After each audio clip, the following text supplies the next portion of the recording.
Welcome to Roots and Roofs, where we explore the intersection of motherhood and entrepreneurship in the real estate world. I am your host, Mackenzie Shelton.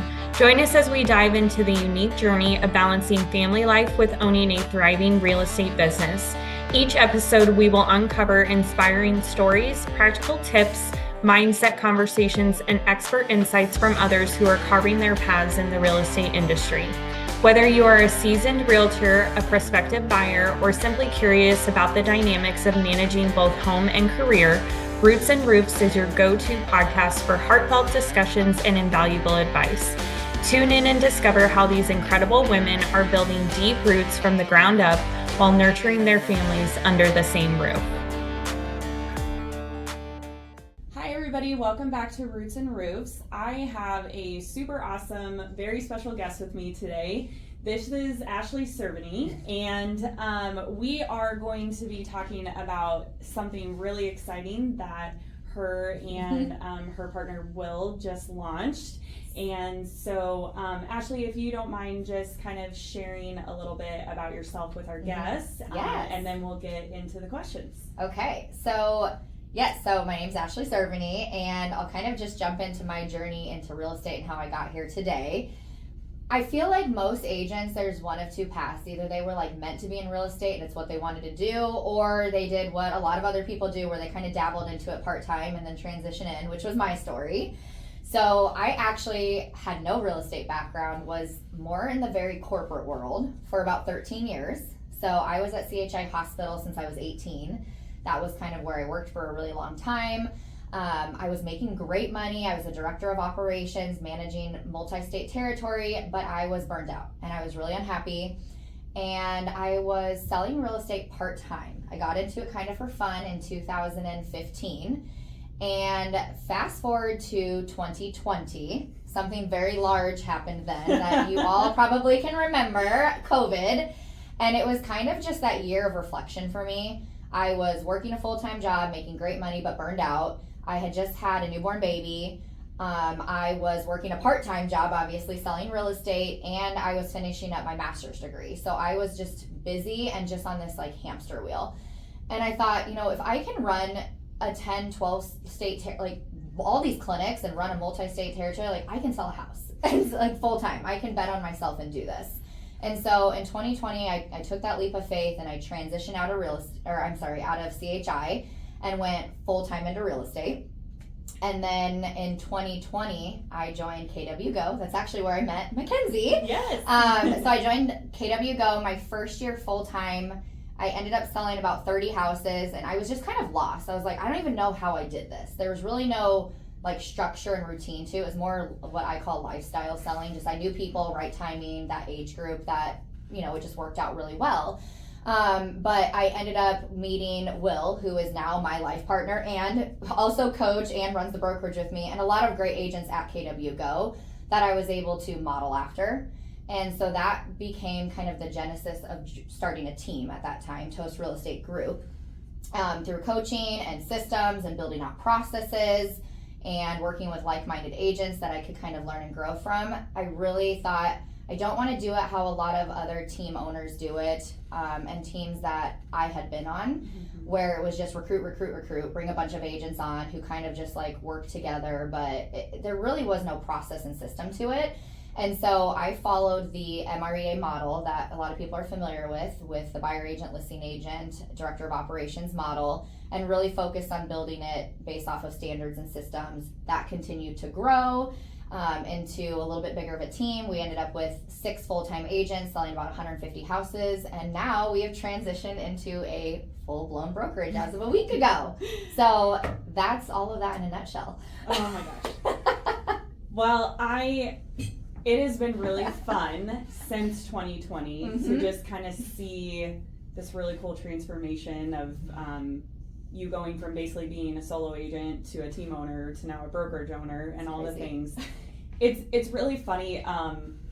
You'll probably, I think you'll agree with me. Don't you kind of feel like you were just kind of like thrown into the next step and thrown into the next step and that sort of thing? Like, yes, real estate just kind of has that way of yeah, it does. You kind of find your area of genius and what you love to do, and then I think as at the time a team owner, the business starts to tell you what it needs. You kind of realize like where your gaps and pitfalls are and what it's need, whether that's a new system, a new training, or a person, a body, like somebody that they can be in their area of genius to take that on off your plate as the team leader. And so I think it just took a lot of patience, but it happened fast with patience, if that makes sense. Yeah. But then really listening to what the business needed and then continue to trust and just feed it what it needs. Absolutely. Absolutely.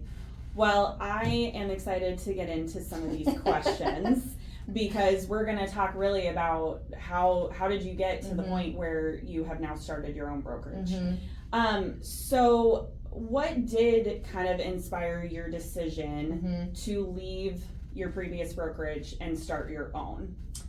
So for us, it kind of just became clear that we were already operating like a small brokerage. Sure. So when we kind of took a step back and realized, you have splits and all of the different things that you're paying to a brokerage and fees, and we looked at what we were doing, we had already built, our own lead generation system. We were already paying for our own CRM. We had built out our own marketing, our own training.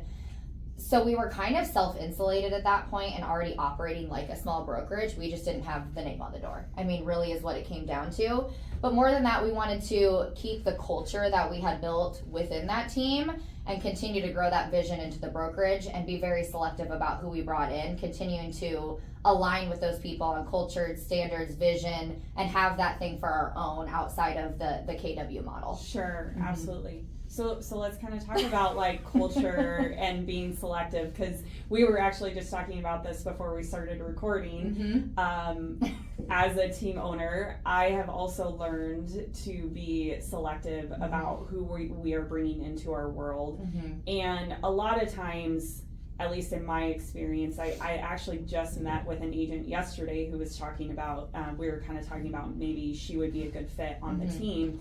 And I think a lot of times people, like we have standards, right, for either how many houses you sell or how much volume you do. And then the expectations of like lead generation and all those things. And people kind of self-select themselves out if they're not a good fit. So tell me a little bit about like, what are you guys trying to continue to, create and grow, and what does selection mean to you? Sure.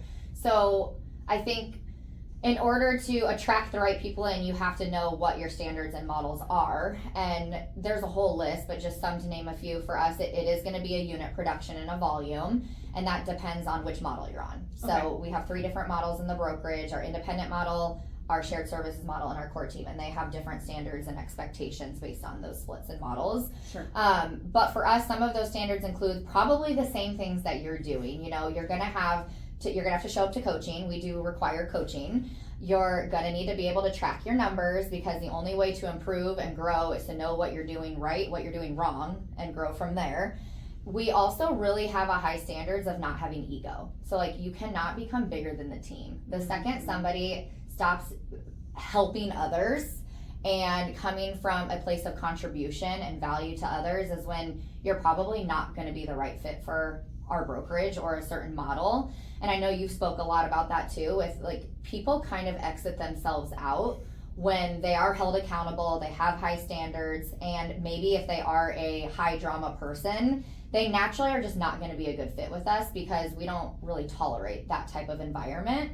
So those are some of the things I would say. I mean, obviously holding yourselves to a high standard with your clients and how you represent yourself is another thing. But I mean, coming into our office every day with coaching and script and role play and being around a lot of really, really empowered women, and now men, because we brought some men on, I think it can be intimidating if you're not that yourself, and that's okay. But it's going to challenge you to either level up and become that and become part of that culture and somebody who aligns with that, or most people, like you just said, end up self-selecting themselves out, because it can be very intimidating and uncomfortable if you are the low performer of the group or the high drama person. So I think the team, before we became a brokerage, helped us build that culture. And that's what's so important, that it can't just be top down. It can't just be Will and I who have a high standard of accountability. It has to be built from within, because that's what allows it to continue to grow and self-select people out that aren't a good fit. Yeah, absolutely. Literally exactly what I'm doing, And I guess to just kind of add to everything that you're just saying from like a team perspective, I think one of the things that I've learned, I've now had my team for almost 6 years, and one of the things that I've learned is not only do I need to hold like myself to a certain standard, then I really do have to hold every single other person to that same standard, you know, and when we are not is when things tend to fall apart, or there's a lot of drama, or you know, whatever it is. And sometimes it just takes resetting those expectations. Like, it's easy to ebb and flow. Like, that's human behavior. That's natural. We're all going to have ups and downs and good moments in our lives, or somebody's really struggling, but that's also why you have a team or a really good culture to help lift those people up and bring them through that. But I would say we probably reset standards and expectations every quarter. I mean, we actually just did it yesterday before we were filming today. We're like, you know what, we're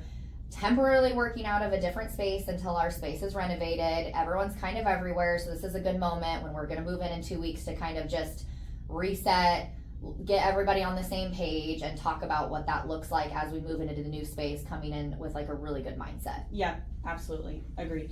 Yeah, you know, to kind of add, when I actually am kind of struggling at the moment with, and I know that you have also dealt with this with within your team, and now you're, well, we'll call it your brokerage now.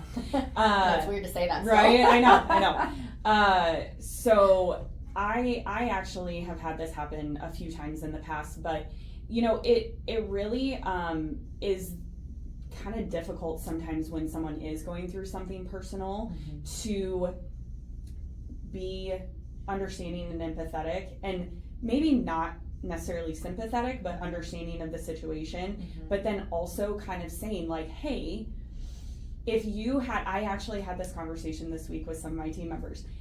If you had a 9-to-5 job and you had personal things going on in your life, would you still have to show up? And literally the couple of people that I was talking to about this were like, yeah, you know, I would, you know, and I'm like, okay, well, we can't treat this any differently, right? And so it is just like, even the small standards like that of saying like, your whole job is to lead generate, lead follow up, go on appointments, and get things under contract. So if you are not doing those things, you're not showing up just like you should in a 9-to-5 job. Right. You know? And I think the challenge also in our industry is they're not W-2 employees under us, right? So it's finding that balance of holding people accountable and keeping them motivated, although they're not a 9-to-5 employee and they're not on a W-2. They're with us. So you can't force people. You can have standards and expectations for sure, but that is a balance I think brokerages, team leaders all struggle with, because you're trying to keep somebody motivated, but they have to be motivated themselves as well. So I think for us, a lot of that is like, we have to go back to their why. Like, why are they doing this to begin with? What was the commitment you made to yourself and to us in coaching and when we onboarded you that you wanted to do? And are you implementing the daily activities? And can you look back at the end of the day and say, yes, I am doing these things in order to get to the goal that you've shared with us? Because like, our job isn't for you to sell houses so we can just make money. It's have you sell houses for yourself. Like, we want to improve the lives of the people around us and help them, and so you're asking us to hold you accountable to something that you wanted. Yes, literally 100%.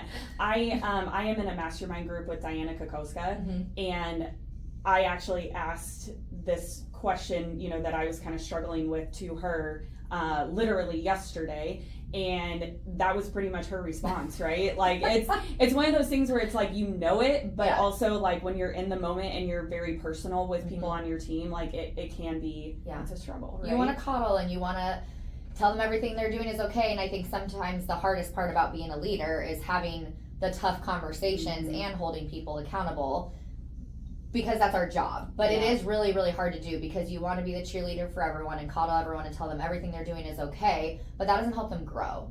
By letting them sit in what they're in and telling them, yep, it's fine, just go and take 4 months off and everything's gonna be fine. Like, the reality is, like, it's not if you do that. Yeah, absolutely. A lot of those people end up having to go get a regular job, right? So, yeah, absolutely.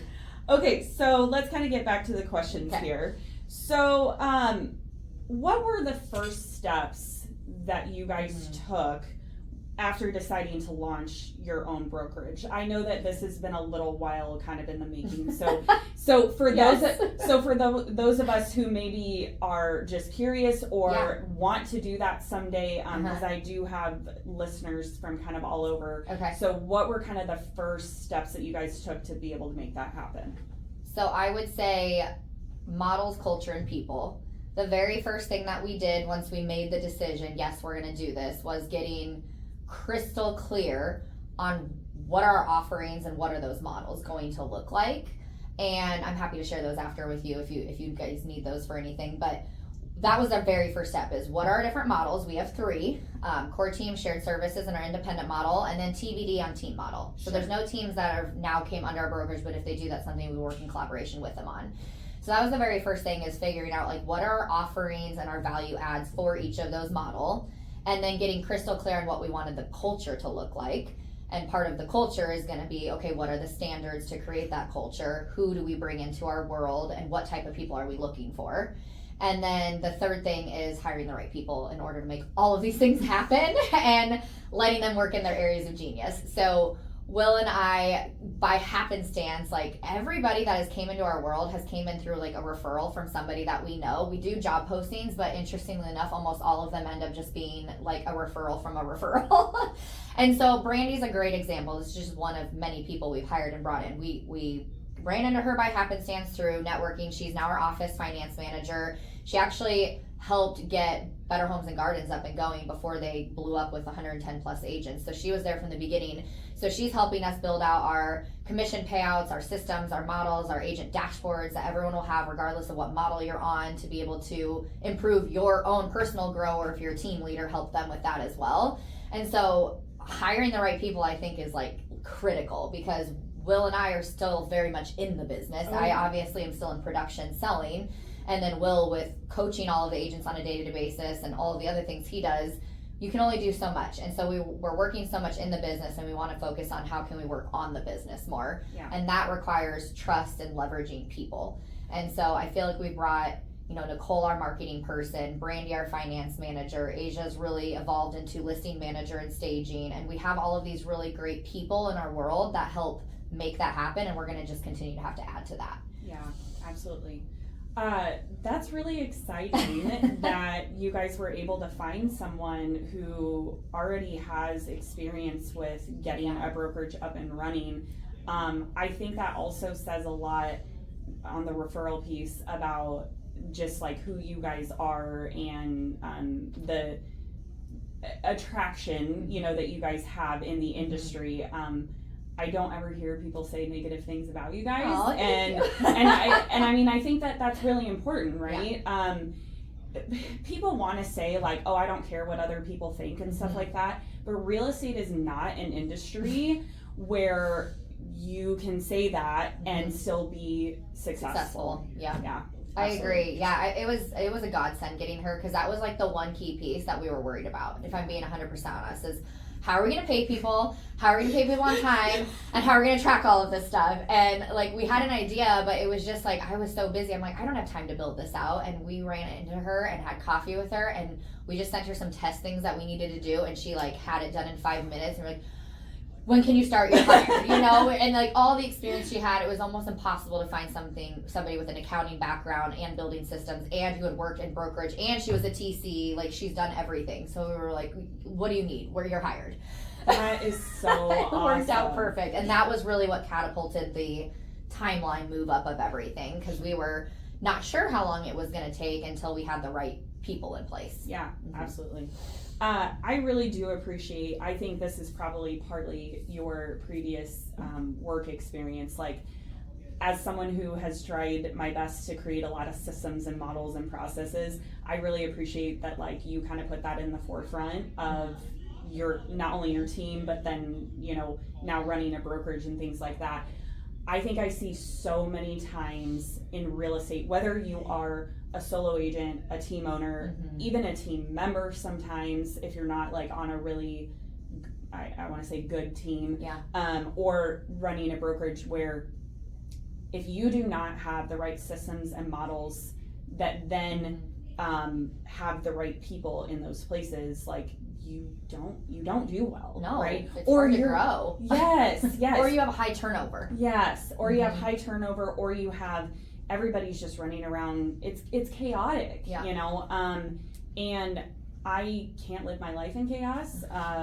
If anybody's listened to any of my previous episodes, like my life is very systematized. Like my husband hates it because he's very go with the flow, but I'm like, well, one of us has to be organized. So, you know, it's that sort of thing is like so important, and that's why you guys are as successful as you are. So I love that. It's funny you say that because I'm very systematized in the work environment. Not in my personal life. Oh. That's an area that I want to improve on. I feel like I give all my brain power and energy when I'm at work, and like that when I come home, I don't want to make decisions. I don't want to be like, Will's the one who plans everything, vacations, and has an agenda, and I'm like, I am not organized in my personal life at all. So it's like I'm two different people. Oh my gosh, that's so funny. So would you classify yourself as a type B mom then? Probably.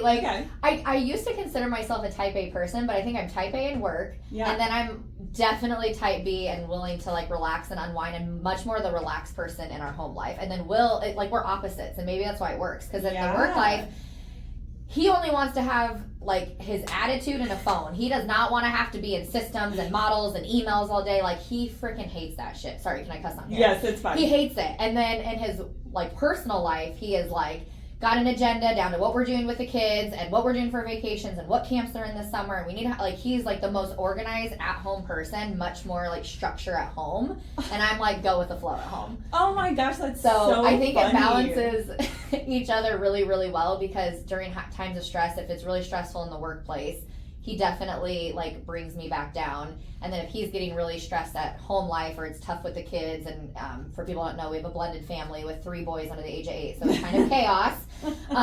So when things get stressful there, I'm much more of like the calming person with like the kids. Yeah. Oh my gosh. I had no idea. Like, I just figured you were just like very systematized everywhere. And I also did not think that about Will at all either. That's so funny. We interviewed this guy one time for our lead gen department, and we said, what systems and tools do you know, like, have to use your job? And he goes, just my phone and my attitude. And I was like, so he did not know how to use technology at all. But I laughed because in that moment, I kind of think of Will sometimes. He's very smart and knows how to use technology. He just doesn't want to. He tells the agents, like, don't email me, call me. Just pick up the phone and talk to me. Like, I don't want to type out a 17-page email back to you. Like, just call me. Yes, that's so true. You know, I've kind of ran into that too. But that's also when you're, you know, because I'm wearing all the hats right now. And when you are trying to help agents with problems that they have and things like that, it's usually like, oh my gosh, please just call me, because there's no way that I can explain this to you. In the back and forth, exactly. I don't know how you do it with wearing all of the hats, because it is a challenge, like being in sales and running everything. Well, so that's why I am taking steps to, you know, very kind of slowly move out of production. I have done less and less of my own transactions every year, and it's not because like I don't want to, it's just more that I have realized over the course of, you know, having a team for 6 years that I really do want to pour my time and energy into my agents and seeing them succeed at a really high level, and I cannot do that by myself if I am also in high level production. Right. Like I just don't have enough hours in the day. You know? You are a very high functioning team. I mean, we had the privilege of working side by side with you at Keller Williams, and Will and I talk about that all the time. Like every agent on your team is highly productive. Yeah. And you don't tolerate low standards. So, you know, it was kind of like something I modeled after too when I came over, because you had a team before I did. So it was really, really great to be around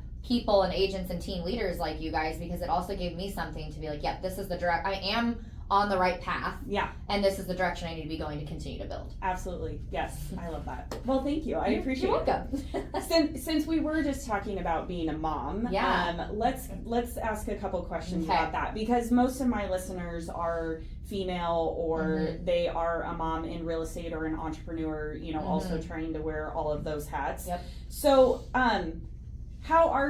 what are some of the things that you do to be able to kind of juggle being a now brokerage owner and a mom with a blended family, because I also have a blended family, so it's a lot. Yeah, absolutely. So I used to really try and have that work-life balance, and now I'm believing in that term less and less. I think it's more of finding presence in wherever you're at that time. Like, I don't know that there's ever going to be a perfect work-life balance with running a brokerage or a busy team. Like, it's never going to be 50-50.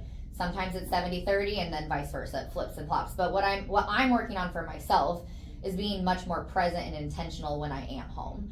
And it's about that quality of time. Like, you can be home with your kids 7 hours, but on your phone the whole time. Yeah. And I don't consider that work-life balance just because I can say I'm at home with the kids. So my growth opportunity and what I'm working on is just being fully present and disconnecting when I am there. And then we've talked about this a lot, you and I, on panels and different things, but setting boundaries with clients of when I'm available, when I'm not available, and then really starting to question myself every time something comes through that phone. Is this an emergency? Yeah. Is this something that I have to deal with right now because I do have a high sense of urgency in the work environment? Or if they wait 2 hours, are they going to live? And if they're going to live, then it's okay to continue dinner time and movie night with your kids, put them to bed, and get them back to them at 9 o'clock at night, or say, can we talk in the morning? Yeah. I think it's easier said than done, though. I think we all talk about that, and I fail constantly at it. I'm not perfect. It's very, very difficult to do because when you're in it, like you're really in a really tough transaction in the middle of something, it's hard to pull yourself out of it sometimes. Absolutely. I would love to say that I'm perfect at this. I am not either. However, I've talked about this actually on previous podcasts, and I think we've been on panels together talking about this. I have set it up that my voicemail literally says from 4 to 6:30, I am not available, and I will return calls after 7. And that allows me, my kids get off the bus at about 4.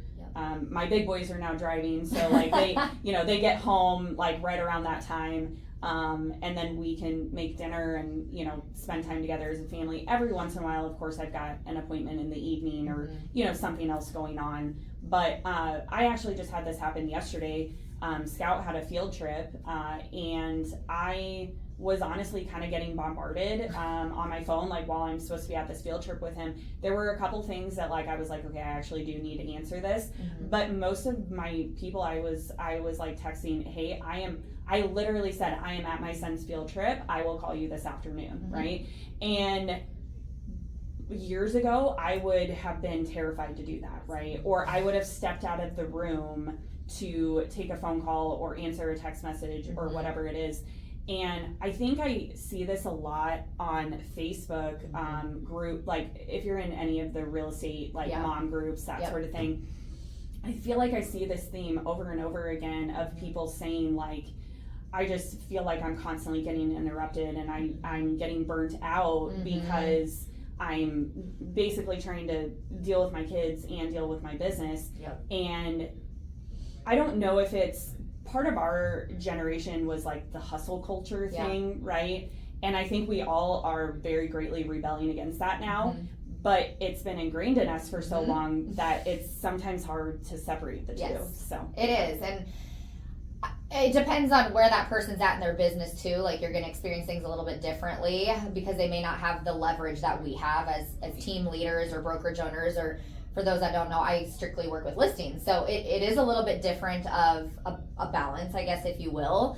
But if there's one thing I've learned, it's like when you do set those boundaries, you are going to lose some people. But very few, like way less than you think. This year alone, I've only done maybe 3 listing appointments in the evenings, and we're coming into June, and I've sold 40 houses. So that tells you all of those other listing appointments, which more than 40, because I don't win every listing, were not done at nighttime when I'm with my family. And so it's just having the courage to ask that person on the phone, like, hey, can you take an hour off during work? Can you come meet me on your lunch break? Here's the day you can get off early because I'm with my family after 5. And if they're really pushing back or there's extenuating circumstances because we have to get their home on the market within 48 hours, like, right, you give and take to that. But in general, people figure out a way, and they're respectful of your boundaries and your time if you're willing to share those with them. And I think most people are afraid to even say it, and that's why they're not getting that in return, because they're constantly being that customer service agent who give and has no boundaries for themselves. Yep, absolutely. And I think we deal a lot, real estate agents, specifically women, tend to be people pleasers. Mm-hmm. We usually got into the industry because we like to help people, and that is a detriment to us because we don't then set boundaries, right? And Yes. we just want to be like, yes, sure, if you want to meet at 7:00 tonight, of course I will, because I want to make you happy. So Yep, 100%. So I'm going to kind of get back to some of the questions here. So let's kind of talk just a little bit about what sets your brokerage apart from others in the market. I really wanted to give you the opportunity to have a little bit of a different platform to maybe do a little bit of recruiting and just see like why would someone want to come to Toast Real Estate? Yeah, so I feel like I'm repeating a lot of the same things, but I think we have simplified it literally down to systems, model, and culture. I mean, and great people, but people are part of the culture. And so regardless of what model, core team, shared service, or independent, when I think independent model, because I've been on an independent model, I've been on a team that wasn't well ran, and then now roles reversed, I think you sign up, you join the brokerage, and then what happens? We all know what happens at most of them. Nothing. Mm-hmm. You figure it out, right? You're on 100% for a reason. You're getting 100% commission, and you're your own business. Yeah. And so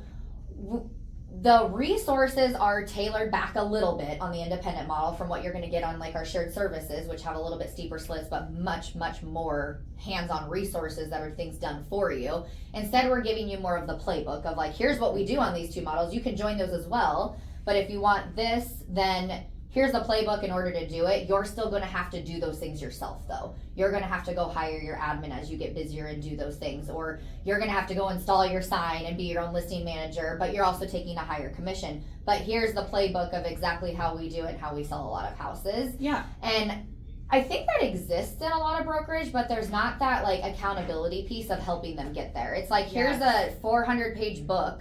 Now go figure it out. And then the person that's either mentoring them or maybe coaching, or maybe they don't have a coach at all, isn't actually in the business anymore. You see that a lot. Like somebody who's been running a brokerage for 20, 30 years, and this isn't talking negatively about anybody, but it's just how it is at a lot of places. And like, here's how it was done 40 years ago. So I think what's a little bit different is we have the models, and they're going to expected to have one-on-one coaching weekly to help move you through that model and continue to grow your business, and then have standards and expectations for them. So I almost feel like the agents are having to give us just like we're giving them, as opposed to at a lot of brokerages, it's all the brokerages trying to give to them and give them value, which we do, but we're also expecting you to show up and bring something to the table as well if you want to be there. So I would definitely say the models and systems, and then culture. Culture is probably a huge one. I've been at now 4 brokerages. This will be the 4th with our own opening. Every culture is different. Yeah. The bigger, the harder it is to maintain a culture, I will say. So for us, who knows? Like, I could be eating my words 10 years from now. But as of right now, we want to stay small but mighty. We want to really be extremely, extremely selective that, like, I almost envision that there's like a line at the door interviews of like, if you want to work, it is an interview process. We're not accepting everybody. You have to really fit that mold, but you're going to come into an amazing culture every day that celebrates big wins, that you're going to be around empowered people that are really confident and that are going to help you succeed. And it's not going to be this competitive environment. It's a very collaborative environment. And I personally haven't been able to experience that outside of KW Go, and that started to fizzle off a little bit when we transitioned out. So I want to rebuild something like that, but even better as we continue to grow. Yes, absolutely, absolutely. Yeah, to kind of add to what you were just saying about people being around for 40 years and things like that, that was honestly one of the reasons that I wanted to move to a different brokerage. Was I just kind of started looking around, and I'm like, this isn't like anything negative, but I was like, I just feel like I need fresh ideas, fresh perspective, like just kind of to reinvigorate everything. Yeah. And I was really doubting myself whether that was going to be like, whether I was really going to get that somewhere else, right? And it was a really hard decision as someone who had been at the same brokerage for 10 years to make that jump. But literally the amount of business that my team is doing now since we moved is a very clear indication that we were on the right track to making a move, period, end of story. Yeah. I don't think it would have necessarily mattered where we were going. It's just that we needed to be reinvigorated to change. Yes, a change, to just like keep on an upward trajectory. And sometimes that it does just take a change of landscape and a change of scenery to kind of just refresh your mindsets again and like go back to square one and get excited about something again. And we won't spend too much time on that topic because I know exactly what you're talking about. Yeah. We both came from the same place. Exactly. So, but we both needed to change of scenery. Yes, exactly. Exactly. Yes. Okay, so one more question here because really we're kind of at our this is what always happens. It's like never get through them all. No, never. So I do want to ask, mostly just because I maybe talk more personal rather than business on this particular question, but like what kind of support and like systems do you have to be able to keep everything running smoothly in your life, period, end of story? Oh, wow. Okay, so everywhere, so business and personal. Yeah. Well, my family would be one. Will. So Will kind of dabbles in the personal and the business, and we're partners together. We just hired a nanny. Oh, so I'm very excited about that. So in our personal world, we just felt like, oh my gosh, we can't even keep up with like day-to-day household stuff, like doing laundry and dishes. And because we are a blended family and only have our children part-time and we have very, very busy lives with our careers, I wanted every single moment that we're home, and Will wanted this too, that we're actually spending time with our kids, not okay, go play downstairs so we can do laundry and catch up on everything in life and pay bills. So we just officially hired a nanny finally, and I'm so pumped for this. She starts next week after the kids are out of school. We're gonna have the kids with us all summer long. They're not in like daycare or anything, so we have a nanny helping us, but then they're gonna spend days with us. So this summer is gonna be an interesting challenge, I would say, because in the past I've always had Henrik in like daycare, and so has Will, the kids, or some type of like, but we're going to keep them home with us, or we're going to bring them to work with us. Obviously, if there's high priority meetings, we're going to be using our nanny to help leverage that. But that is going to be a game changer and a challenge for us this year, because we are like shifting our mindset 100% to we want to be more involved in our home life, even during this chaos. And I think there's a way to figure it out. Yeah. I think you can be really, really busy and productive at work and be super successful and also have that time at home. Maybe not 50-50 balance, but there's a way to figure it out. So I would say the nanny, I obviously have Will as my partner. My parents and my family have been overly supportive with everything. And then from the team standpoint, every single person, when we did make this transition, was bought in. We didn't lose one person. They were 100% like, we're all in. We understand the vision because we've helped build the vision of where we're going. And so I think just like the people around us and the support. I don't know that I don't have any like cool systems I can share with you at my home life outside of a Google Calendar. I don't do anything crazy. Like, I'm not Superwoman. I do all the same things that every mom does at home, and we handle all of the craziness and the chaos, and we're hiring an 18-year-old girl to help us with it now. Awesome. I don't have like a secret sauce. I feel like I don't take a lot of breaks. Yeah. Which is probably a lot of moms on here listening until 11 o'clock at night when we're like, okay, we can watch a show before midnight. What about you? I'm open to some tips. Do you have any great systems that you figured out in your personal life? So I have actually talked about this on the podcast. In 2020, when our team was brand new and I was still high level production, we hired a house cleaner, and that was like life-changing for me, which it seems so simple, but it's like that was huge, you know. And I think honestly a couple of the other things that my husband and I have specifically done, which I'm sure you and will do business-wise and personal-wise, is and actually Jack and I did an episode on this, like actually sitting down and talking about like our goals as a family and our goals because we also are running a small farm, like what do we need to do this year for the farm, and just it's amazing to me how many people I've ended up talking to over the span of the last probably 5 years that like they don't do that with their spouse. And it's Really?